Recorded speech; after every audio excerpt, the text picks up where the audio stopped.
বাহিরে প্রচুর বৃষ্টি হচ্ছে। এমন দিনে গরুর মাংস আর সবজি দিয়ে পাতলা খিচুড়ি না রান্না করলে কি হয়? আসসালামু আলাইকুম।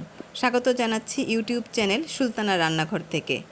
আমি প্রথমে প্রায় 2 কেজি পরিমাণ গরুর মাংস ধুয়ে একটি ফ্রাই প্যানে নিয়ে নিলাম।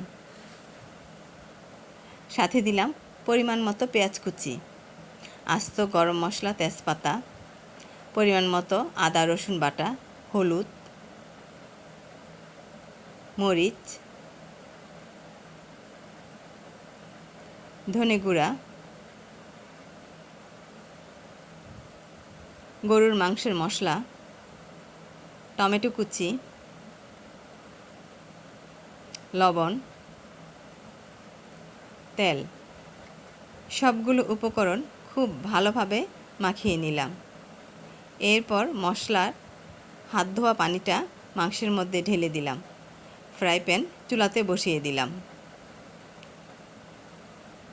এদিকে আমি খিচুড়ির চাল রেডি করছি। এটা হচ্ছে আগুনি চাল বা বড় ধানের চাল। সাথে দিলাম 1 পট আতপ চাল। এতে খিচুড়ি খুব আঠালো হবে। দিয়ে দিলাম বেশ খানিকটা মশারির ডাল, প্রায় 2 পট পরিমাণ। এদিকে গরুর মাংসটা কষা কষা হয়ে গেছে। দিয়ে দিলাম পরিমাণ মতো টক দই।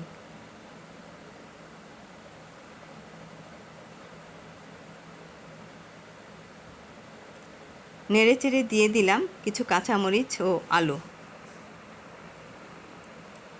আবারও নেড়েচেড়ে দিলাম। এবার কিছুক্ষণ কষিয়ে দিয়ে দিলাম পরিমাণ মতো পানি। এবার বেশ কিছুক্ষণ জাল করব।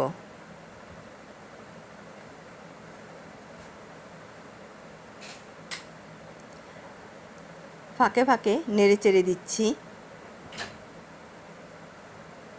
হয়ে গেল আমার গরুর মাংস। এটা দেখতে খুব সুন্দর হয়েছে, খেতেও কিন্তু খুব সুস্বাদু হয়েছে। এদিকে আমার পরিষ্কার করা চাল ডাল একটা বড় হাঁড়িতে ঢেলে দিলাম। সাথে দিয়ে দিলাম পরিমাণ মতো পেঁয়াজ কুচি, পরিমাণ মতো আদা রসুন বাটা, আলু গাজর টুকরো করে কাটা, হলুদ, মরিচ, ধনে গুঁড়া,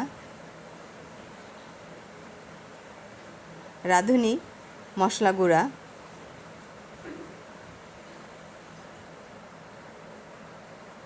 আস্ত তেজপাতা, গরম মশলা, টমেটো কুচি, লবণ, তেল, সবগুলো উপকরণ খুব ভালোভাবে মেখে চুলাতে বসিয়ে দিলাম। খিচুড়ি টকবক করছে। খুব ভালোভাবে নেড়েচেড়ে দিচ্ছি।